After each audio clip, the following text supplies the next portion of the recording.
I'm Harold, and this is my wife Denise. We've been married for 60 years, and I need to tell you something right now before you click away or skip ahead. What we're about to share with you, we wish someone had told us on our wedding day back in 1964. These aren't small things. These are the mistakes that almost broke us. And if you're in a relationship or thinking about one, you need to hear this. When Harold says, almost broke us, he means it. There were years, honestly, where I wasn't sure we'd make it to our next anniversary. And looking at us now, sitting here together, people assume it's been smooth. They see 60 years and think we figured it out early. We didn't. We made mistakes that cost us time, closeness, things we can't get back. But we learned, and that's why we're here. Mistake number 1, keeping score of who does more. For the first 15 years of our marriage, I kept a mental list. I took out the trash, I mowed the lawn, I fixed things around the house. And every time Denise asked me to help with something else, I'd think, what about everything I already do? I never said it out loud, not directly, but she felt it. The resentment was there, sitting between us like a wall. And I kept my own list. I cooked every single meal, I raised our 3 kids, managed their schedules, stayed up with them when they were sick, I cleaned, I organized, I remembered every birthday and anniversary for both our families. And when Harold would come home and complain about being tired, I wanted to scream. But I didn't. I just added it to my list of all the ways I was doing more, caring more, trying more.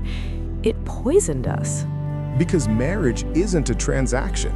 It's not about making sure everything's 50-50 down to the last dish washed or diaper changed. Some seasons, one person carries more.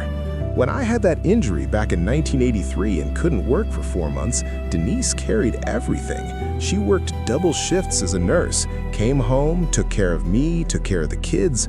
I couldn't keep score then. And when she went through her own health struggles years later, I did the same.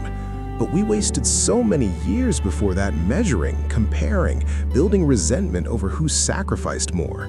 The shift came when our oldest daughter said something to me.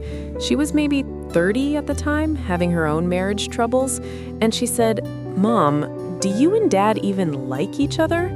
That hit me so hard, because we loved each other. I truly believe we always did, but had we become so focused on fairness that we'd forgotten to be a team? I stopped counting after that. Not overnight, but gradually, and Harold did too. Mistake number 2, thinking you can change each other. Denise is a planner, always has been. She makes lists, she schedules everything. She needs to know what's happening 3 weeks from now. I'm not like that. I've always been more spontaneous, more go with the flow. And for years, decades really, we fought about this. She'd get frustrated that I wouldn't commit to plans, and I'd get frustrated that she couldn't just relax and be in the moment. I thought if I just explained it the right way, or if I got upset enough, Harold would understand why planning mattered and he'd change. I'd say things like, "Why can't you just be more organized?" And he'd say things like, "Why can't you just loosen up?" We were trying to turn each other into different people, and it doesn't work. It just makes both people feel inadequate and misunderstood. What finally changed was accepting that Denise's planning isn't a flaw. It's how she moves through the world. It gives her security. And my spontaneity isn't irresponsibility, it's how I find joy. We had to stop seeing our differences as problems to fix and start seeing them as things to work with. Now, Denise plans our big trips, handles our finances, keeps our calendar, and I surprise her with small, spontaneous things, little day trips, unexpected flowers, moments she didn't plan for. We complement each other instead of fighting each other. Mistake number 3, not saying the difficult things until you explode. I am guilty of this one, so guilty. I would let things build up, small annoyances, small hurts, and I wouldn't say anything because I didn't want to start a fight. I'd think, it's not worth it, just let it go. But you can't let everything go. It doesn't actually go anywhere. It just piles up inside you until something tiny sets you off, and suddenly you're screaming about something that happened 6 months ago. I remember one time, must have been in the early 2000s, Denise completely lost it because I forgot to pick up milk, just milk. And suddenly she's yelling about how I never listen, how I always forget things, and I'm standing there thinking, this is about milk? But it wasn't about milk. It was about 6 months of feeling unheard, and the milk was just the final straw. If I had told Harold earlier, calmly, hey, when you forget things I ask you to do, it makes me feel like you don't value my time. We could have talked about it. Instead, I stayed quiet until I couldn't anymore, and then it came out as an attack, and that doesn't solve anything. Harold, we learned to speak up earlier, not aggressively, but honestly. This bothered me. Can we talk about it? It feels awkward at first, but it's so much better than the alternative.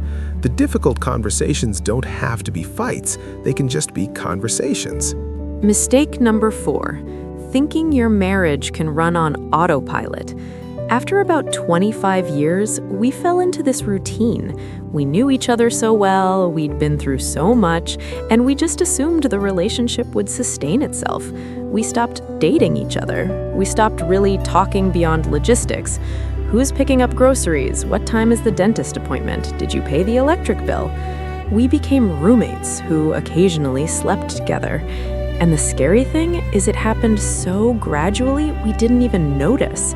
There was no single moment where we decided to stop trying. It just slowly faded. The romance, the curiosity about each other, the effort. We got comfortable, and comfortable became complacent. What woke us up was watching our friends get divorced after 38 years. Everyone was shocked because they seemed fine. But she told me later, they'd been fine, just fine. Not happy, not connected, just existing next to each other.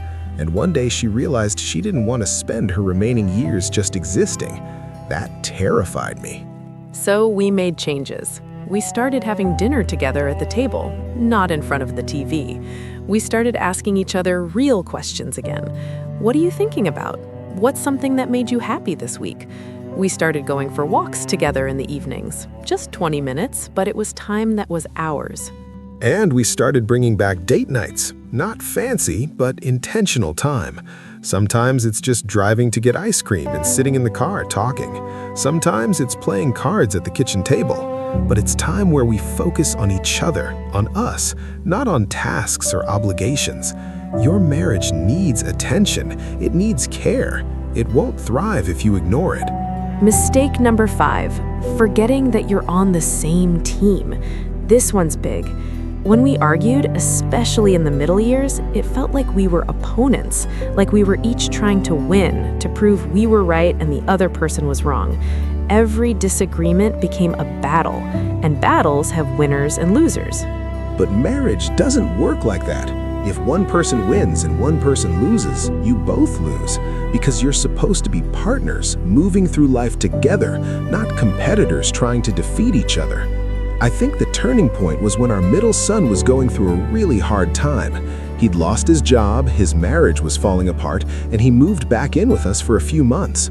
He was 40 years old and he was broken.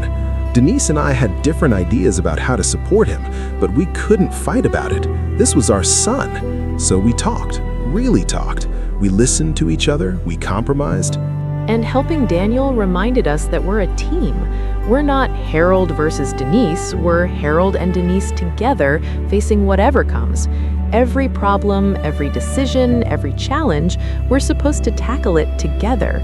We disagree as teammates who want the same outcome, not as enemies. When you remember you're on the same team, arguments change. You stop trying to hurt each other with words. You start saying things like, "Help me understand your perspective," instead of, "You're wrong." You start looking for solutions instead of looking for ways to prove your point. We're not perfect. Even now, after 60 years, we still make mistakes. We still get frustrated with each other. Harold still forgets things, I still overplan. We still have moments where we fall back into old patterns. But we know what we're doing now. We catch ourselves, we correct course. We choose each other every single day. If I could go back and tell my younger self anything, it would be these 5 things. Stop keeping score. Accept who she is. Say the hard things before they become explosive. Never stop dating your wife, and always remember that you're on the same team. 60 years is a long time. We've buried friends, raised children, survived losses, and celebrated victories. We've changed so much from who we were in 1964. But we've changed together, and that's made all the difference. This channel is full of people like us, sharing what we've learned from decades of living. If this meant something to you, subscribe and turn on notifications. Drop a comment and tell us which mistake resonated most. Hit that like button. And actually, we're planning to do a question and answer video soon. If there's anything you want to ask us, anything at all about marriage, life, mistakes we've made, doesn't matter what it is, leave it in the comments. We'd love to answer your questions. We're not going to be here forever, but while we are, we want to pass on what we know. Maybe it'll save you some of the pain we went through. Maybe it'll help your relationship be stronger. Either